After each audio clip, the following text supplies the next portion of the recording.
அந்த காட்டரபி அல்லாவை குறைப்பட்டார். என்ன தந்துட்டான், என்ன செஞ்சுட்டான், நம்ம நிறைய பேர் பேசுறது தான்.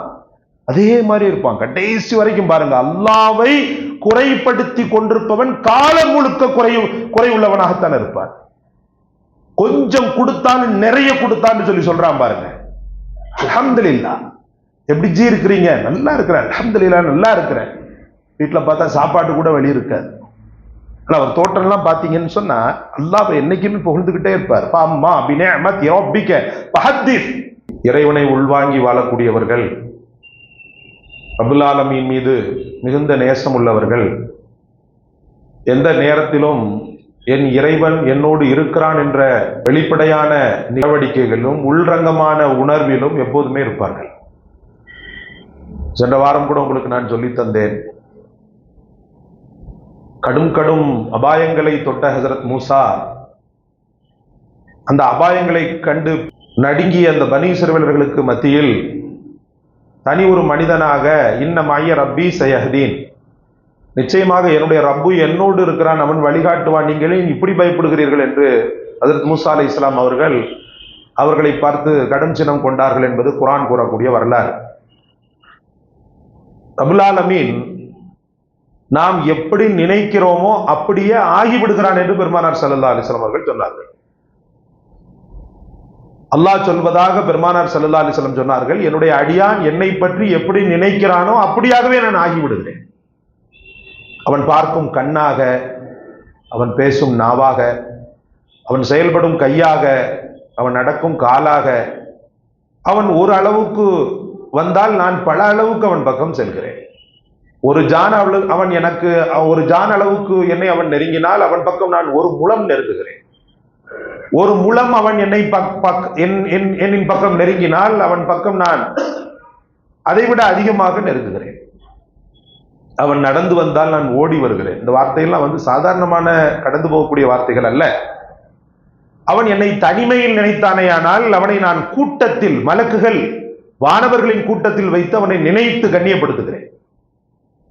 அதை இப்படி ரப்புல் ஆலமீன் நமக்கு சொல்லி இருக்க, அல்லாஹு தஆலா பட்டவர்த்தனமாக நீ எப்படி நினைக்கிறாயோ அப்படியே நான் அப்படின்னு வெளிப்படுத்தி இருக்க, படைத்தன் மீது குறைமதி கொள்வதும் அவனுடைய விஷயத்தில் என்ன செஞ்சிட்டான் அப்படின்னு சொல்லிட்டு குறைத்து மதிப்பிடுவதும் ஒரு மூமினுக்கு பண்பாக ஆக முடியாது.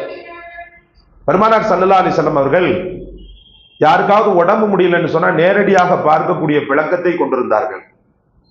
ஒரு ஆள்கிட்ட போய் கேட்டு விட்டு எப்படி பார்க்கிறாங்க போய் பார்த்துட்டு வா அப்படின்னு சொல்ற பழக்கம் நம்முடைய பழக்கம். நினைக்கிட்டு போகணுமா ஒரு போனை போட்டு கேட்போம் அப்படின்னு சொல்ற பழக்கம் நம்முடைய பழக்கம். ஆனால் பெருமானார் ஸல்லல்லாஹு அலைஹி வஸல்லம் அவர்களை பொறுத்தவரை ஒரு நோயாளியை நேரடியாக விசாரித்து முடிந்தால் அவருக்கு உதவிகளை செய்து தலையில் கை வைத்து ஓதி பார்த்து விட்டு வருவார்கள் ரசூலுல்லாஹி ஸல்லல்லாஹு அலைஹி வஸல்லம். அவனுக்கு உண்டான என்ன தேவையோ அதை நிறைவேற்றிட்டு வருவாங்க. அப்படி ஒரு காட்டரபி உடம்பு சரியில்லாமல் கிடக்கிறார். அவரை பார்ப்பதற்காக பெருமானார் ஸல்லல்லாஹு அலைஹி வஸல்லம் அவர்கள் செல்கிறார்கள்.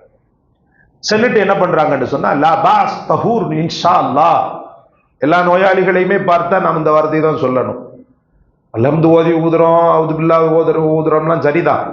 இந்த வார்த்தை ரொம்ப சுன்னத்து. எங்க சொல்லுங்க பார்ப்போம். லா பாஸ் தஹூருன் இன்ஷா அல்லாஹ். லா பாஸ் தஹூருன் இன்ஷா அல்லாஹ்.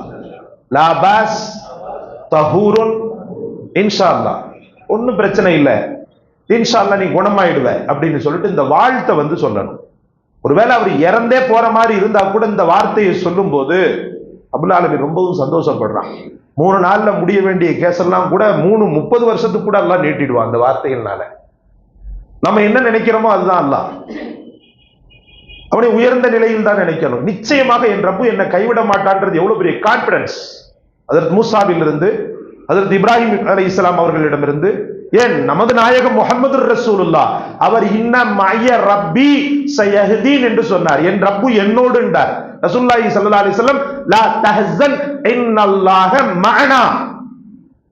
அவர் தன்னுக்கு மட்டும் அப்படின்ற மாதிரி சொன்னார். ஆனா ரசூலுல்லாஹி ஸல்லல்லாஹு அலைஹி வஸல்லம் நீ கவலைப்படாத அபூபக்கரே, நம்மோடு அல்லாஹ் இருக்கிறான், நம்ம எல்லாரோடும் அல்லாஹ் இருக்கிறான், நீ ஏன் கவலைப்படுற அப்படின்னு சொன்னாங்க. இந்த சஹாபிக்கு பெருமானார் ஸல்லல்லாஹு அலைஹி வஸல்லம் லா பாஸ் தஹூர் இன்ஷா அல்லாஹ், ஒன்னும் கவலைப்பட தேவையில்லை, ஒன்னும் பிரச்சனை இல்லப்பா, லா பாஸ்னா ஒன்னும் பிரச்சனை இல்லை, இன்ஷா அல்லாஹ் முடிஞ்சிடும், கவலைப்படாத, நோய் நீங்கிடும், திடமாயிடுவார். ஆனா அவர் கண்டினியூ பண்ணார். அந்த நபர், நான் எங்க குணமாக, காட்டரபிகளை பொறுத்தவரை கொஞ்சம் அறிவு கொஞ்சம் லேசா கம்மி தான். நாட்டரபிகள் அப்படி அல்ல. காட்டரபிகள் படிப்பறிவு இருக்காது. சொன்னது யாரு? ரசூலுல்லாஹ். அதை வாங்கிட்டு யார் ரசூலுல்லாஹ் துவா செய்யுங்க, மென்மேலும் துவா செய்யுங்க, நான் நல்லபடியா ஆகணும்னு சொல்லி துவா செய்யுங்கன்னு சொல்றதை விட்டுட்டு ரசூலுல்லாஹ் சொன்ன வார்த்தையில என்னமோ மறுப்பு தெரிவிக்கிற மாதிரி விரக்தியான வார்த்தைகளை சொன்னார். எங்க நோய் அதிகமா தான் இருக்குது, எங்க அல்லாஹ் குணமாக்க போறான் அப்படின்றார்.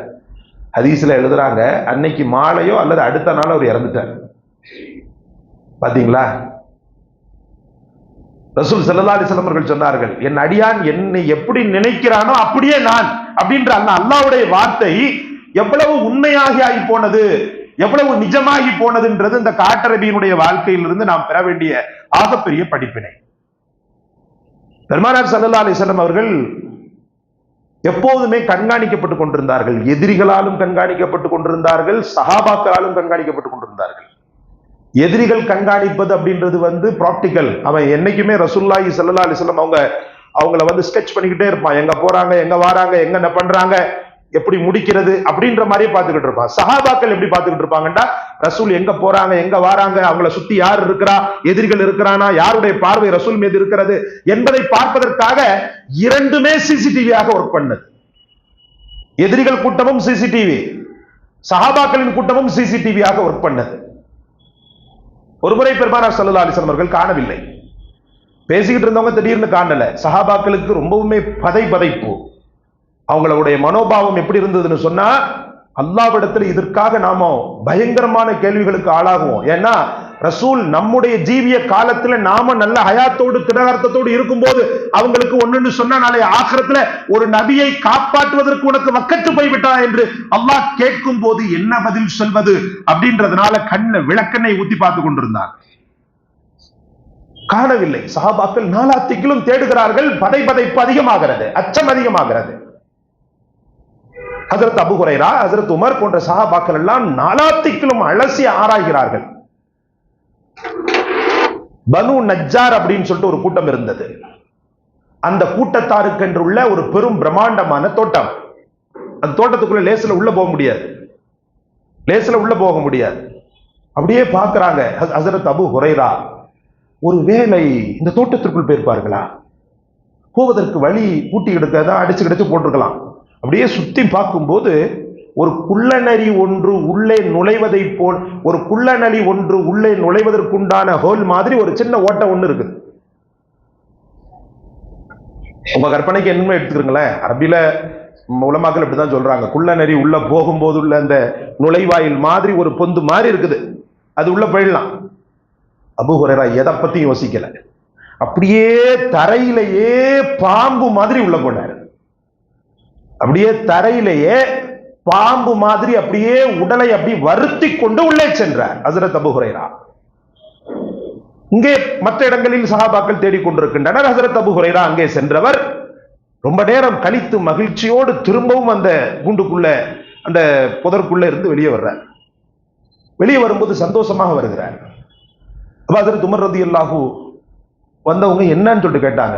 ரசூலுல்லாஹ் உள்ளதான் இருக்கிறாங்க, உள்ள இலைப்பாரி கொண்டு இருக்கிறாங்க. அது மட்டும் இல்லாம எனக்கு இது கொடுத்தாங்க, ஒரு வார்த்தை ஒண்ணு சொல்லி அனுப்புனாங்க. என்ன நடந்தது, என்ன சொல்லு அப்படின்னு ஹஜ்ரத் உமர் கேட்டாங்க. இல்ல, நான் உள்ள போன உடனே மகிழ்ச்சியோடு என்ன வான்னு சொல்லி கூப்பிட்டாங்க. என்ன பயந்துட்டீங்களான்னு சொல்லிட்டு கேட்டாங்க. ஆமா, நாங்க பயந்துட்டோம். உடனே இந்த வா, உனக்கு ஒரு சுப செய்தி கூறுறேன்டாங்க. என்ன யா ரசூலுல்லாஹ் உடனே, மன் கால லா இலாஹ இல்லல்லாஹ் ஃபகத் தஹலல் ஜன்னah. ஒருவர் லா இலாஹ இல்லல்லாஹ்வை மனதார கூறும்போது அவர் சொர்க்கத்தில் கண்டிப்பாக நுழைந்தே விட்டார். இத மக்களுக்கு நான் சொல்லட்டுமா? நிறைய மக்கள் நம்ம பாவத்தின் காரணமாக நரகம் நமக்கு விதியாக்கி விடப்படுமோ, நரகத்திலேயே கிடந்து சாவோமோ என்றெல்லாம் பயந்து கொண்டிருக்கிறார்களே, அந்த மக்களுக்கு இது ஒரு பெரும் டானிக்காக மாறுமே.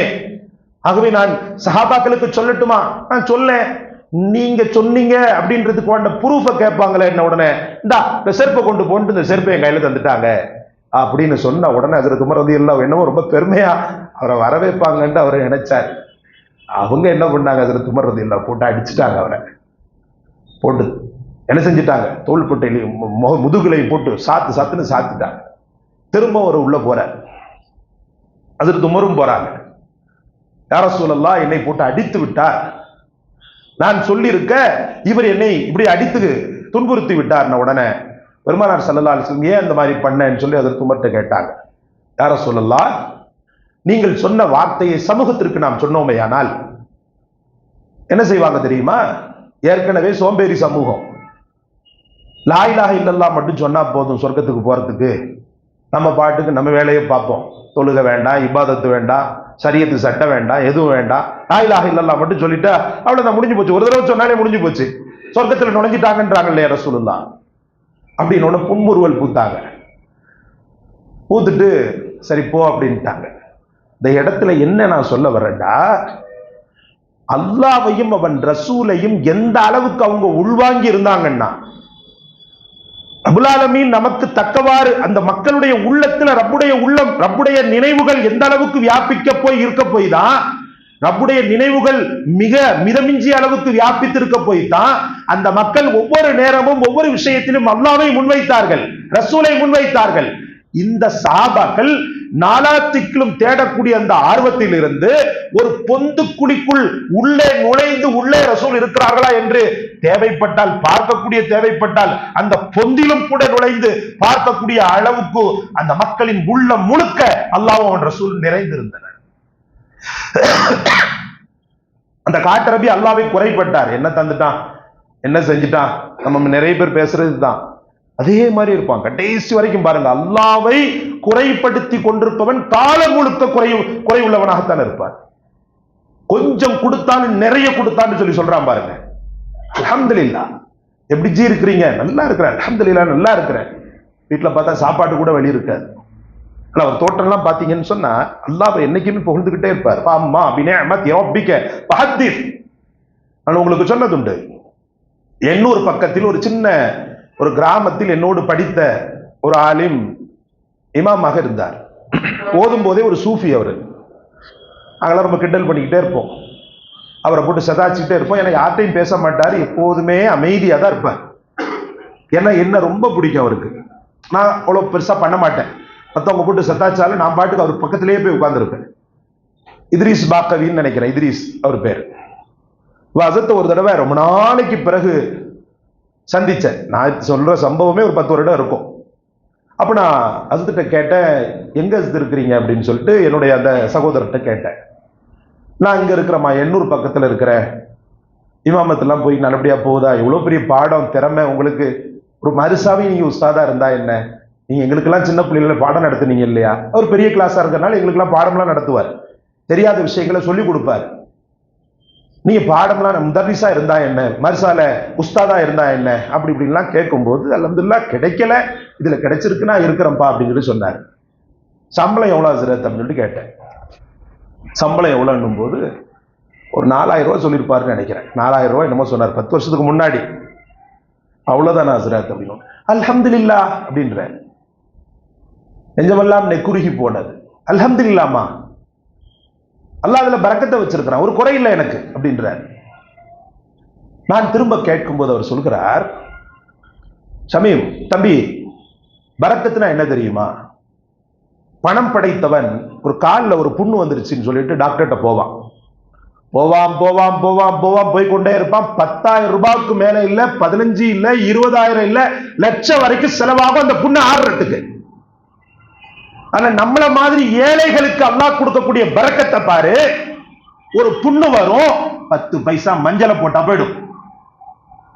1 ரூபாய் பாக்கெட் மஞ்சள் பாக்கெட் வாங்கி போயிட்டு அதுல குழப்பி போட்டோம்னு சொன்னா போயிடும். இதுதான் பரக்கத்தின். உடனே ஹசரத் அவர்களிடத்திலிருந்து நிறைய ஞானங்களை நான் பெற்றுக்கொண்ட திருப்தியோடு திரும்பினேன் அவர்களை பார்த்துவிட்டு.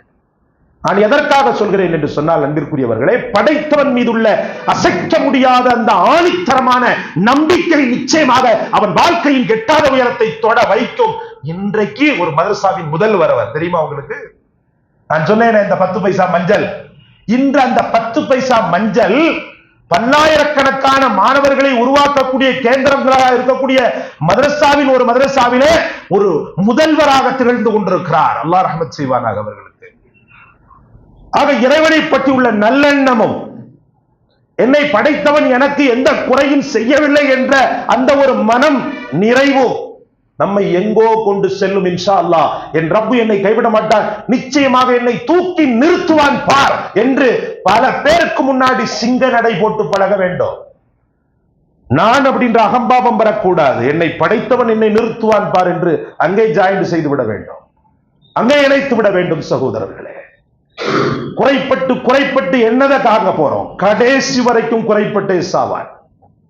கடைசி வரைக்கும் அவன் உள்ளம் அல்லாஹ்வை பற்றி திருப்தி படாது. அதனால்தான் சொன்னார்கள், இன்னமல் அமாலு பின்னியாத், எண்ணங்களின் அடிப்படையில் தான் எல்லாமே அமைகிறது என்று சொன்னார்கள் ரசூலுல்லாஹி ஸல்லல்லாஹு அலைஹி வஸல்லம் அவர்கள். அபூ அய்யூப் அல் அன்சாரி ரலியல்லாஹு, ஒரு சாதாரண சஹாபி. இன்னைக்கும் கூட மஸ்ஜித் நபவியில நீங்கள் பார்த்தீர்களானால் அவருக்கென்று ஒரு நினைவு இருக்கிறது.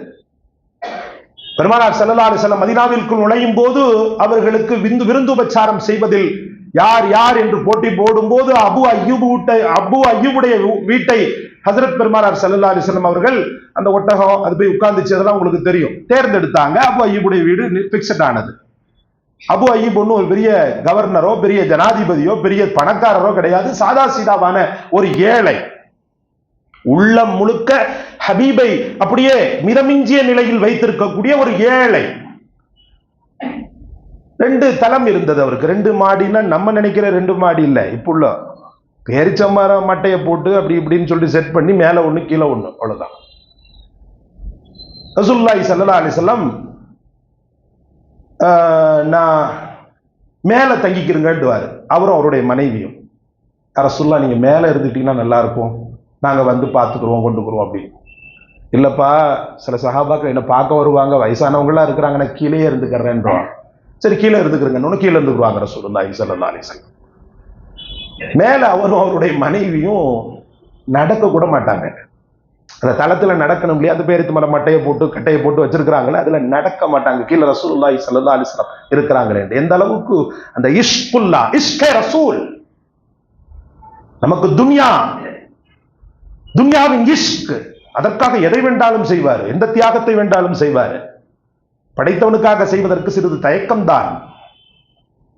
இங்கே நடப்பதற்கு 2 பேரும் சங்கடப்படுறாங்க, அப்படியே இருக்கிறாங்க. கீழே பரிமாறப்பட்டது சாப்பாடு, அதெல்லாம் அவங்களுக்கு கொடுக்கப்பட்டு மேலே ஓய்வெடுக்கக்கூடிய நேரத்தில் போய்கிட்டு இருந்தாங்க இல்லையா, டக்குன்னு அந்த மண் பாண்டா, அவர் வைத்திருக்கக்கூடிய அந்த மண் குடுவை, அது எந்த தோலால் செய்யப்பட்டதா அல்லது பானையா என்னன்னு தெரியல, அது வந்து டக்குன்னு நெஞ்சிருச்சு, கீழே விழுந்துருச்சு. கீழே விழுந்தா அது தண்ணி வந்து சல்லுன்னு அப்படியே போகும்போது, நான் சொன்னது போல நமது மாடி அல்ல, அங்குள்ள மாடி, கட்டைகளை வைத்து இப்படி கொஞ்சம் செட் பண்ணிருப்பாங்க, ஓட்டையில இருந்து அப்படியே கீழே சல்லுன்னு கீழே தான் இறங்கும். உடனே அபூ அய்யூபும் அவங்களுடைய மனைவியும் துணைவியாரும் பதறி போய் அந்த போர்வையை வந்து அப்படியே என்ன செஞ்சாங்க, லவகமாக அப்படியே போட்டு அந்த தண்ணியை அப்படியே அணைச்சிட்டாங்க.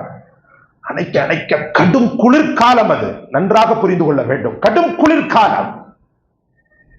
அந்த தண்ணீரை அப்படியே அணைத்து சேர்த்து பிடித்து வைத்துக் கொண்டு கணவனும் மனைவியும், ஒரே ஒரு போர்வை தான், வேற எந்த போர்வையும் கிடையாது, இருந்த போர்வையெல்லாம் ரசூலுல்லாஹ்க்கு கொடுத்துட்டாங்க, அவங்க ஓய்வு எடுக்கட்டும். குளிர்ல அப்படியே நடுங்கிறாங்க 2 பேர், இப்படி ஒட்டி உட்கார்ந்துக்கிட்டு அப்படியே நடுங்கிக்கிட்டு உட்கார்ந்துட்டு இருக்கிறாங்க.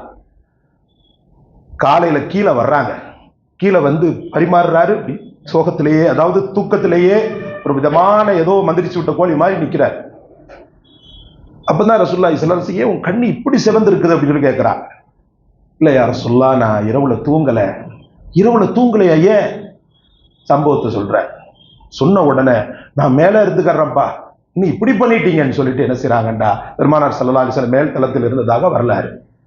நான் என்ன சொல்ல விளைகிறேன் என்று சொன்னால், அன்பிற்குரிய அல்லாஹ்வின் பெருமக்களே, அந்த சஹாபியிடம் பணம் காசு இல்லை, அந்த சஹாபியிடம் பெரிய அளவுக்கு பெருவாரியான துனியாவின் அலங்காரங்கள் இல்லை, அந்த சஹாபியிடம் வசிப்பதற்குண்டான வீடு கூட சரியான முறையில் இல்லை. ஆனாலும் ரசூலின் முஹப்பத்தில் அவர் பணக்காரராக இருந்தார், அல்லாஹ்வின் நினைவுகளில் அவர் பணக்காரராக இருந்தார், அந்த ரசூலுடைய இஸ்ஸத்தில் ஒரு விழுக்காடு கூட கம்மியாகிவிடக் கூடாது என்பதில் அந்த குடும்பமே மிகச்சிறந்த செல்வந்தர்களாக இருந்தது. அதனால்தான் அபு அய்யூபுல் அன்சாரி ரலியல்லாஹு அன்ஹு அவர்களுடைய நினைவுகளுக்குண்டான ஒரு கேந்திரம் அங்கே மக்காவில் அந்த ஹரம் ஷரீஃபில் ஒன்று இருக்கிறது என்று சொல்லப்படுகிறது. நீங்க பார்த்திருக்கலாம், அபு அய்யூப் அங்க போய் கேளுங்க சொல்லுவாங்க. அபு அய்யூபுடைய வீடு எதுன்னு சொன்னா சொல்லுவாங்க. அபு அய்யூபுடைய நினைவு கூடம் எதுன்னு சொன்னா சொல்லுவாங்க.